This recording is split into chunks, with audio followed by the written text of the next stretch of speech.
오늘은 대강절 네 번째 주일입니다.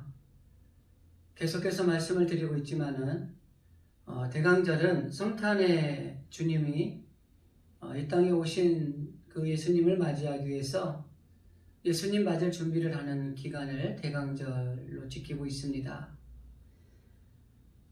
이 대강절이 매년 우리에게 찾아오지만은 정말 이 다시 오실 예수님을 우리가 맞이할 준비를 잘하고 있는지, 그리고 더 나아가서 우리가 이번 성탄절만큼은 이 대강절에 온전한 예수님을 맞이할 수 있도록 우리가 준비를 잘하면 좋겠다. 그래서 이 대강절 절기에 12월 한 달 동안 예수님 맞을 준비라고 하는 주제를 가지고 우리가 예수님 맞을 준비를 잘해서 올해 성탄의 예수님을 우리 마음에 온전하게 모셔드리자라는 말씀을 나누고 있습니다. 첫 번째 시간으로는 예수님을 맞을 준비는 비움과 체험이라는 말을 드렸습니다. 우리 안에 먼저 주님 오심을 감사하고, 그리고 내 안에 옛것을 다 비워내고 그 비워진 자리에 새 것, 새 생명, 즉 예수님으로 채워야 우리가 예수님을 온전히 맞이할 수 있다라는 말씀을 드렸고요. 두 번째, 예수님을 맞을 준비하는 것 중에 중요한 요소는 치유와 회복이라는 관점에서 말씀을 드렸습니다. 실제적으로 이 치유와 회복이 되어진 마음에 예수님을 온전히 모셔드릴 수가 있는 것입니다. 그래서 이 치유는 용서와 화해를 통해서 치유가 될 수 있고, 회복은 회개를 통해서 우리가 회복할 수 있다는 말씀을 드리면서 용서와 화해를 통해서 우리가 치유받고 또 회개를 통해서 회복함으로 이번 성탄절 정말 우리가 예수님을 맞을 준비를 잘하자라는 말씀을 드렸습니다. 그리고 지난주에는 세 번째로 예수님을 맞을 준비는 이론과 실천이라고 하는 말씀을 나누었습니다. 이론적으로 우리가 예수님을 맞을 수는 없습니다. 믿음이라고 하는 것도 우리가 믿음이 중요하지만은 그 믿음이 실제적으로 행함이 있을 때 온전한 믿음이 되는 것입니다. 그리고 주님을 따라가는 것, 이것이 바로 실천인데, 주님을 따라가는 것도 온전하게 주님을 따르는 것이 필요하다는 말씀을 드렸습니다.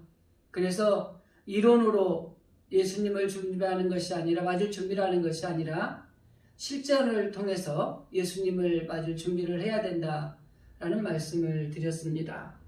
그리고 오늘은 네 번째로 가르침과 증인이라는 말씀을 주제로 같이 은혜를 나누려고 합니다. 세상의 모든 것에는 존재 목적이 있습니다. 바람이나 돌이나 아니면 이 미물이라고 할지라도 그 자연상까지 그 지어진 모든 것은 각자에게 존재 목적이 있습니다. 하물며 하나님의 형상으로 지음받은 우리들은 하나님께서 우리를 지으시고 우리들을 존재하는 목적, 우리를 지으신 목적이 분명히 있다고 하는 것입니다. 그래서 잠언 기자는 이렇게 말합니다.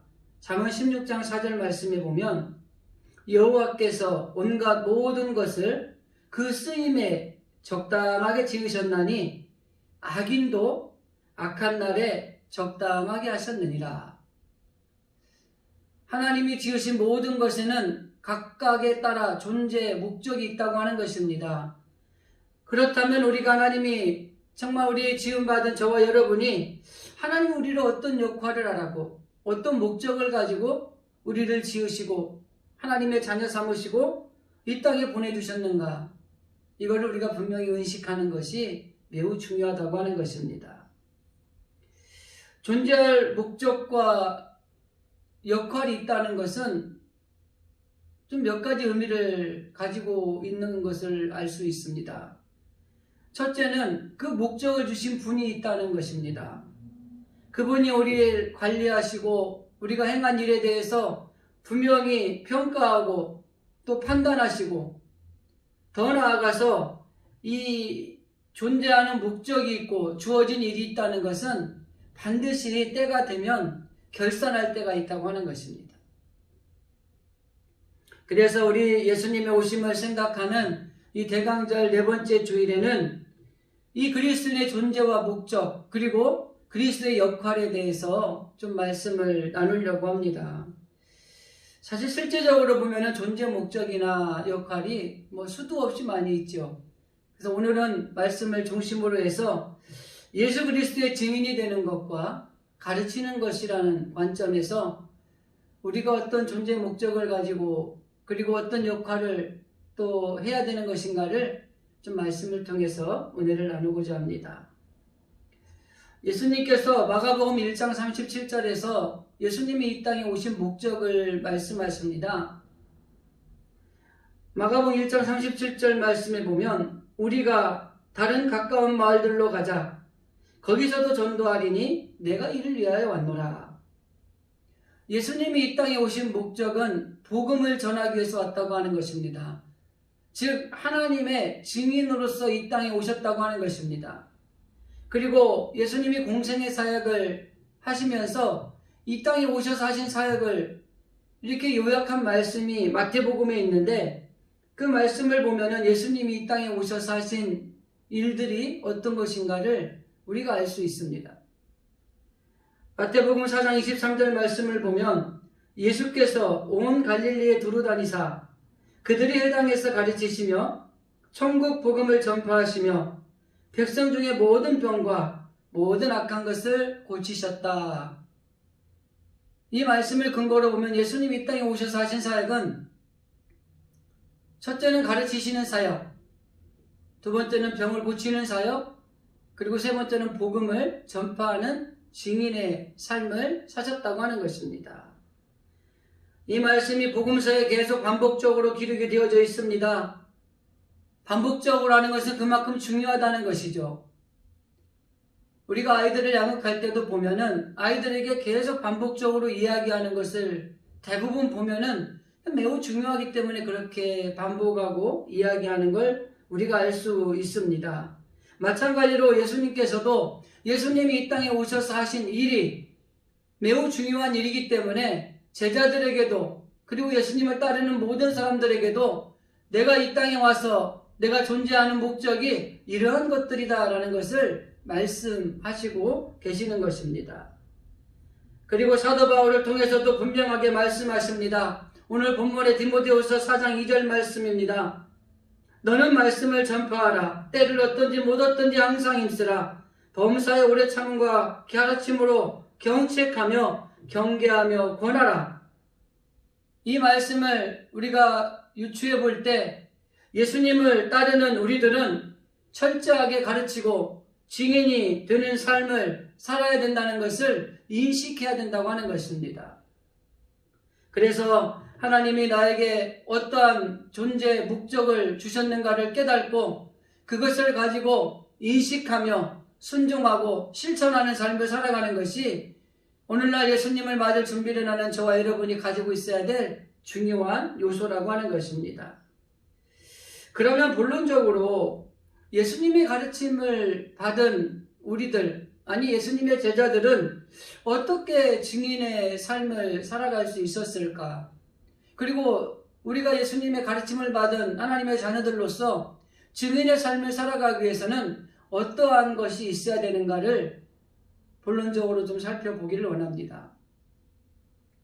첫 번째 생각해 볼 수 있는 것은 예수님의 가르침에 우리가 증인된 삶을 살아가기 위해서는 내가 따르는 그 주님을 분명히 알아야 된다고 하는 것입니다. 예수님께서 비유와 이적에 대한 말씀을 많이 하셨습니다. 그런데 이 비유와 이적을 통해서 예수님을 따르는 제자들과 더 나아가서 예수님을 따르는 많은 무리들에게 가르치고 싶었던 것은 뭐냐면 예수님에 대해서 바로 알게 하기 위함이었다고 하는 것입니다. 특별히 예를 들면 무리를 걸으신 예수님의 이적의 사건을 우리가 생각해 볼 수 있습니다. 예수님의 제자들은 무리를 걸어오시는 주님을 보고 예수님을 온전히 알지 못했기 때문에 두려운 마음이 생겼습니다. 불안했습니다. 그래서 저가 귀신인가 아닌가 이런 생각을 하기도 했다고 하는 것입니다. 마태복음 6장 49절 이하의 말씀에 보면 이 사건이 기록되어져 있는데 그 기록되어 있는 마지막 부분에 이렇게 말합니다. 그들이 그 떡 떼시던 일을 깨달지 못하고 도리어 그 마음이 둔하여졌습니다. 예수님께서는 제자들에게 비유와 이적의 사건들을 통해서 내 예수님에 대해서 올바로 알기를 원하셨는데 그들은 온전히 알지 못했다고 하는 것입니다. 사실 이 사건이 있기 몇 시간 전에 오병이어의 기적의 사건이 있었습니다. 떡 5개와 물고기 2마리로 남자만 5,000명이고 여자와 어린아이들, 노인 다 합치면 아마 2만 명은 될 것이라고 추산하는 인구가 다 배불리 먹었어요. 그리고 12광주리가 남았습니다. 그런데도 불구하고 예수님을 온전히 알지 못했습니다. 이렇게 주님을 알지 못하니 귀신조차 쫓아내지 못하고 믿음도 약해지고 능력을 더더군다나 발휘할 수도 없는 것입니다. 그러므로 대강절을 맞이하는 저와 여러분, 예수님을 만날 준비를 하는 우리들은 철저하게 내가 따르는 예수님이 어떤 분이신가를 분명히 바로 올바르게 아는 것이 중요하다고 하는 것입니다. 바로 알아야 믿음으로 나가서 이겨낼 수도 있고 능력을 발휘할 수도 있고 더 나아가서 예수님의 가르침을 받은 제자로서 증인된 삶도 살아갈 수 있는 것입니다. 그 유대인의 탈무드에 이런 이야기가 있습니다. 하나님이 세상을 창조하실 때 모든 걸 창조하시고 새를 만드셨는데 그때는 아직 새가 날개가 없을 때입니다. 이 새가 돌아다니다 보면서 이 하나님이 지으신 모든 것들을 보니까 다 각자 나름대로 자기를 보호할 수 있는 무기가 있는 거예요. 뱀은 독이 있고 사자는 날카로운 이라든지 이 손 발톱이라든지 이런 것들이 있는 거죠. 근데 자기는 자기를 보호할 수 있는 게 없는 거예요. 하나님 앞에 찾아가서 이렇게 이야기를 합니다. 하나님, 나는 이렇게 약하고 적으로부터 이렇게 보호할 수도 없는데 나에게도 또 보호할 수 있는 걸 주십시오. 그 말을 들어보니까 그렇듯해요. 그래서 하나님이 그 새에게 날개를 줍니다. 그리고 그 새가 그 자리를 떠나서 한참을 다니다가 다시 와서 이렇게 얘기합니다. 하나님, 이 날개가 나에게 너무 거추장스럽습니다. 내게는 짐이 되고 있습니다. 걸어가는데 뛰는데 너무 힘듭니다. 그때 하나님이 이렇게 말합니다. 너에게 날개를 준 것은 결코 무겁게 하려고 한 것이 아니라 그 날개로 바람을 가르고 하늘을 나르며 너를 대적하는 것들로부터 보호하라고, 피하라고 내가 너에게 날개를 준 것이다. 우리는 하나님을 제대로 알지 못해서 어리석게 행하는 그런 일들을 행할 때가 참 많이 있습니다. 실제적으로 새에게 날개를 준 것은 그 새가 어려움을 당할 때 위험으로부터 피할 수 있는 아주 중요한 것이었습니다. 그런데 하나님을 온전히 뜻을 알지 못하면 불평하게 되는 것입니다. 마찬가지로 우리가 믿고 따르는 예수님이 어떤 분이신지 우리가 온전히 제대로 바로 알지 못하면 믿음도 약해지고 능력을 행할 수도 없습니다.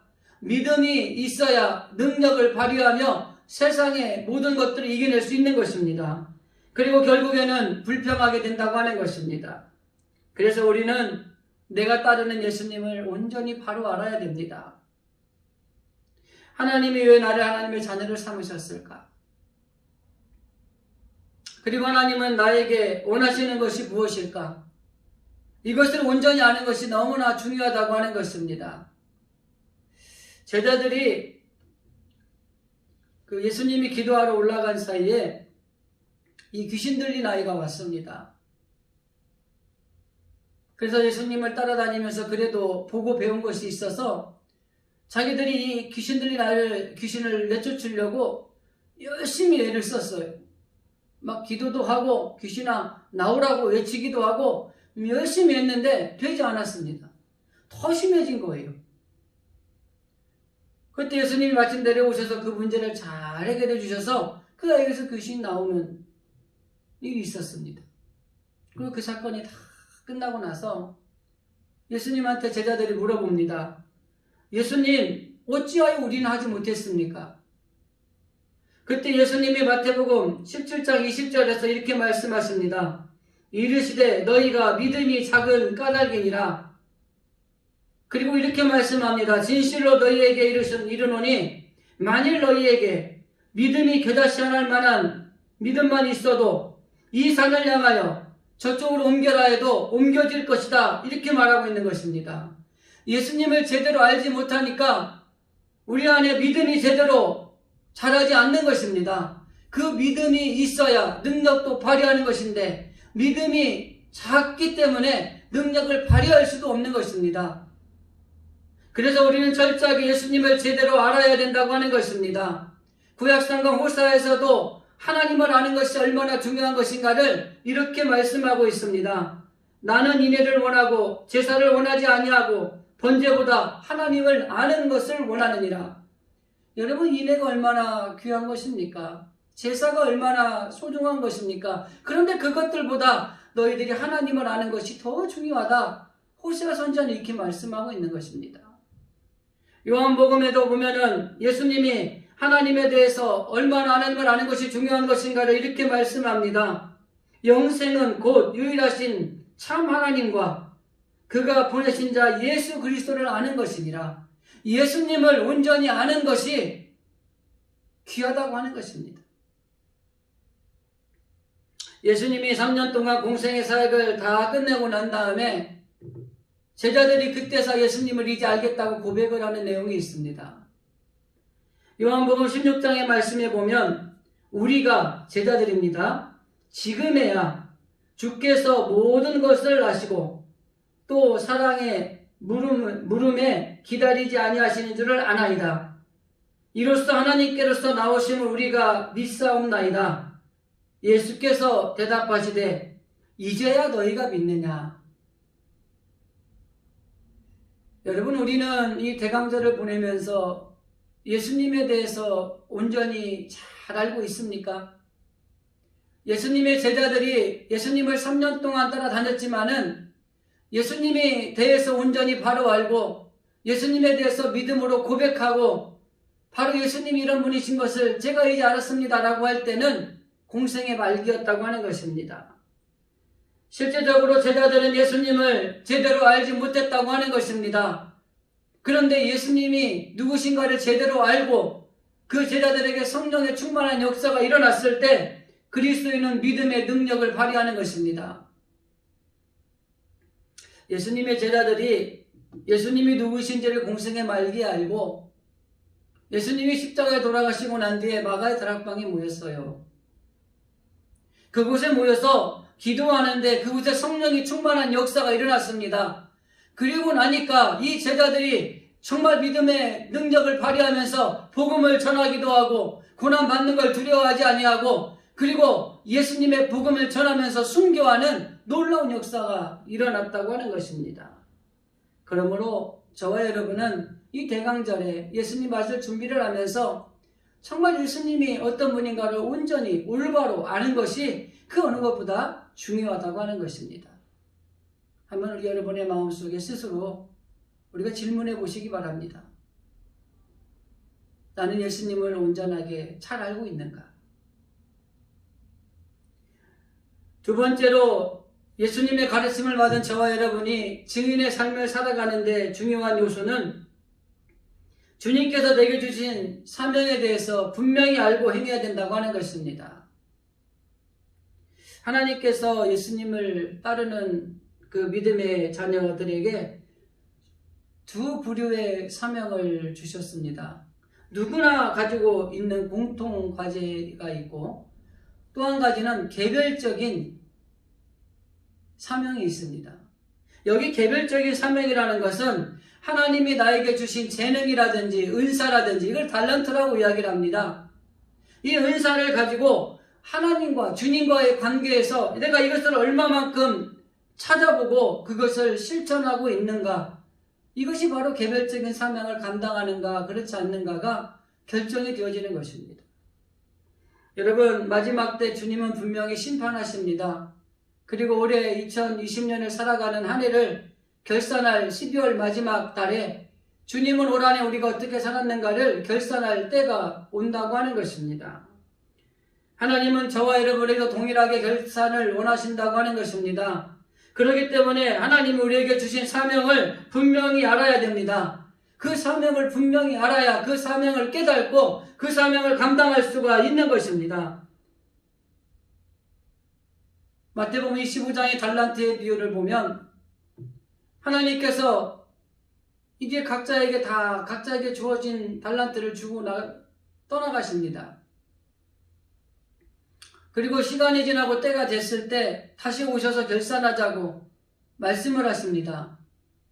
그래서 그 하나님이 주신 그 달란트를, 하나님이 나에게 이 달란트를 왜 주셨을까? 내가 이 달란트를 가지고 하나님 앞에 어떻게 영광을 돌려야 될까? 이런 마음을 깨닫고 자기 사명을 잘 감당한 사람들에게는 잘하였도다, 착하고 충성된 종아, 내가 작은 일에 충성하였으니 내가 너에게 더 많은 것을 주리라, 칭찬과 상급이 있었습니다. 그러나 하나님이 내게 주신 것을, 내게 이걸 왜 주셨을까? 사명을 깨달지도 못하고 무엇을 해야 될지도 모르는 그 한 사람에게는 있는 것도 빼앗기고 오히려 버림을 받는 이런 결과를 초래했다고 하는 것입니다. 그렇기 때문에 하나님께서 우리에게 주신 사명을 먼저 잘 깨닫는 게 중요합니다. 내가 하나님이 내게 주신 재능이 무엇이 있는지, 하나님이 내게 주신 하나님의 능력은 무엇인지, 이것을 가지고 하나님과의 관계에서 무엇을 할까를 찾아보고, 그리고 하나님의 일을 위해서 최선을 다해서 사용해서 주님의 영광을 드러내는 이 일을 감당하는 것이 하나님이 내게 주신 사명을 감당하는 것입니다. 어떤 사람에게는 건강을 주셨어요. 하나님이 내게 주신 이 건강을 통해서 하나님 앞에 내가 주님과의 관계에서 무엇을 할 수 있을까를 생각하고, 그리고 그 주님을 위해서 최선을 다해서 내 건강을 사용하면 하나님은 그 건강을 통해서 칭찬과 상급이 있는 것입니다. 어떤 사람은 지식을 줄 수도 있어요. 어떤 사람은 물질을 줄 수도 있어요. 어떤 사람은 그 외에 많은 것들을 우리에게 주실 수 있습니다. 그 주신 것들을 우리가 분명히 깨닫고 주님과의 관계에서 내가 무엇을 할 것인가를 찾아서 실제적으로 주님을 위해 영광을 돌리는 하나님의 삶을 살아갈 때 우리는 바로 주님을 온전히 맞이할 수 있는 하나님의 자녀가 된다고 하는 것입니다. 그리고 중요한 것은 아는 것으로 그치는 것이 아니라 그 알고 있는 것을 행하는 것입니다. 마지막 때에 주님이 심판하실 때 잘했다 칭찬하는, 그리고 상급을 주는 그런 진실의 성도들이 다 되어질 수 있기를 주님의 이름으로 간절히 원합니다. 그 성경에 통해서 말씀하신 것처럼 우리 주님이 이 땅에 오신 목적을 분명히 깨닫고 그 목적을 이제 제자들에게 주었고, 그 제자들은 교부들에게 주었고, 그 교부들에게 주어진 것이 사도들에게, 그리고 사도들에게 주어진 것이 오늘날 우리들에게 주어졌다는 사실을 분명히 기억하면서 예수님이 가르치시고 증인의 삶을 사셨던 것처럼 오늘 이 시대를 살아가는 저와 여러분이 주님의 가르침을 받은 하나님의 자녀들로서 예수 그리스도의 증인의 삶을 살아가는 그런 믿음의 백성들이 되어질 수 있기를 간절히 기도드립니다. 특별히 예수님의 제자들은 자신의 생명을 바쳐서 그 증인의 삶을 감당했던 것들을 우리가 잘 알 수 있습니다. 오늘 우리가 읽은 본문의 말씀에서도 분명하게 말씀하고 있는 것은 이 복음을 전하는 것은 선택이 아니라 분명히 우리가 해야 될 일이라고 하는 것을 말씀하고 있는 것입니다. 그래서 사도 바울도 복음을 전하는 것이 내가 부득불할 일이다 이렇게 고백합니다. 고린도전서 9장에 보면 내가 복음을 전할지라도 자랑할 것이 없음은 내가 부득불할 일임이라. 만일 복음을 전하지 아니하면 내게 화가 있을 것이로다. 여기 부득불할 일이라는 말은 우리가 흔히 쓰는 말로 표현하면 반드시 해야 될 일이라고 하는 것입니다. 예수님을 준비하는 맞을 준비를 하는 저와 여러분에게 부득불 할 일인 증인의 삶을 살아가시기를 바랍니다. 이 사명을 감당하지 않으면 화가 내게 미칠 것이라는 이러한 마음을 가지고 예수님이 이 땅에 오셔서 하신 그 사역을 오늘 우리들에게 주어졌다는 믿음을 가지고 저와 여러분이 이 일을 감당하는 믿음의 사명자들이 되어야 할 줄로 믿습니다. 지금은 코로나로 인해서 참 많이 어려운 상황입니다. 계속해서 확진자들이 드러나고 있고 그러다 보니까 개 교회마다 교인들이 많이 떠나는 일들이 있어요. 물론 코로나 때문이라고만은 할 수는 없겠지만은 코로나의 영향을 참 많이 받습니다. 여러분 그러나 너무 두려워하지 마십시오. 이 코로나를 통해서도 하나님이 분명히 가지고 계신 계획이 있으세요.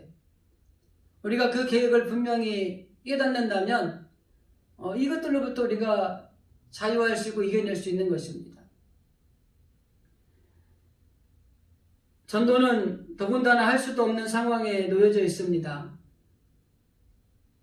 그럼에도 불구하고 이 일은 멈춰서는 안 된다고 하는 것입니다. 저와 여러분이 주어진 자리에서 할 수만 있으면 정말 복음을 전하는 일에 잘 감당하시기 바랍니다. 고린도서 5장 17절 이하의 말씀에 보면 복음을 전하는 것이 그리스도인들에게 주신 직분이다 라는 말씀을 분명히 우리에게 가르쳐주고 있습니다. 그리고 저와 여러분은 우리 모두가 이 직분을 받았습니다. 그래서 성탄절에 정말 우리 주님이 오실 때 용서와 화해를 통한 정말 아버지 화해에 우리가 정말 연결자가 되어서 힘들고 어려운 이 시대가 성탄의 주님을 맞이함으로 정말 자유하고 기뻐하고 즐거워하고 기쁘다 구주 오셨네 이렇게 찬양할 수 있는 우리 진실의 성도들이 되어줄 수 있기를 주님의 이름으로 간절히 기도드립니다. 목사님들하고 이야기를 나누는 중에 이런 이야기를 들은 적이 있습니다. 어떤 사람이 천국문에 앞에 도착을 했는데 그 안에서 이런 소리가 들렸습니다. 당신 혼자 오셨습니까? 이렇게 묻는 거예요. 그러니까 이 사람이 네, 저 혼자 왔습니다. 아주 당당하게 이야기를 했습니다. 그러니까 그 안에서 다시 소리가 들렸습니다.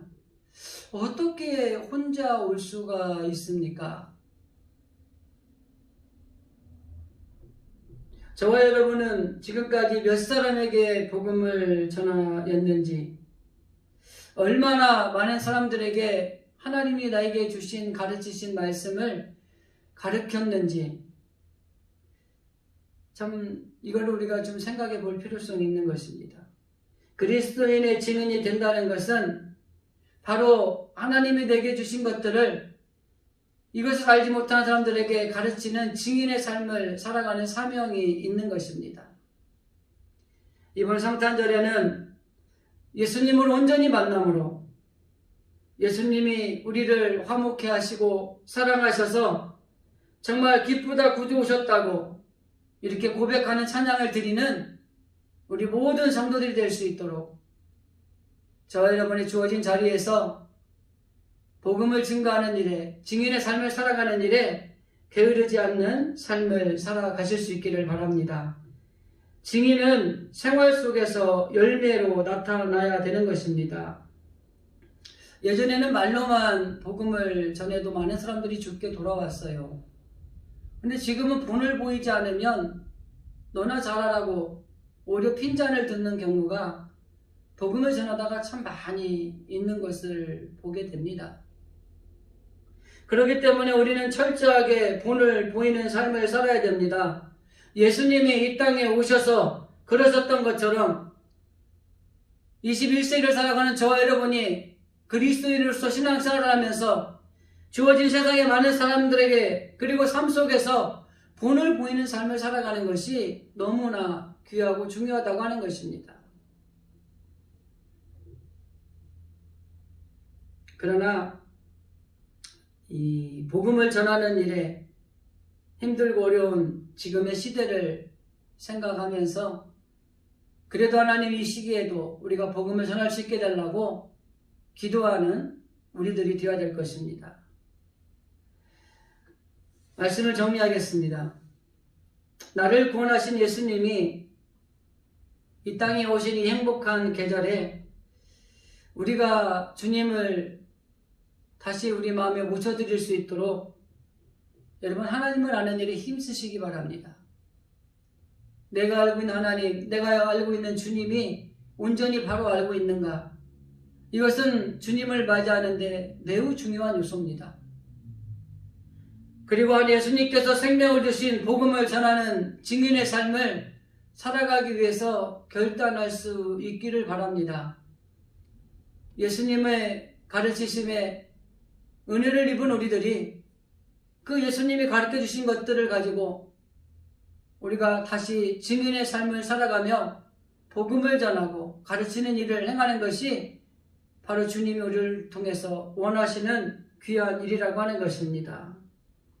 바로 이러한 삶을 살아가는 진실의 성도들의 가정 위에 예수님이 임재하시고 우리들의 삶의 자리에 정말 놀라운 빛나는 보석과 같은 상급이 바로 우리들의 자리에 임하기를 주님의 이름으로 간절히 기도드립니다.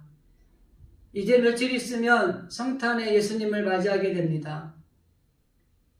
코로나로 인해서 더 많이 힘들고 어렵지만은 대강절 기간 동안에 예수님을 만나기 위해서 우리가 어떤 준비를 해야 되는 것인가 말씀을 드린 것들을 중심으로 여러분 예수님 만날 준비를 잘 하셔서 이전에 만나보지 못했던 온전하신 예수님을 만나는 일에 집중하시고 돌아오는 성탄에 주님을 만날 때는 정말 진정한 주님을 만나는 우리들이 될 수 있기를 간절히 원합니다.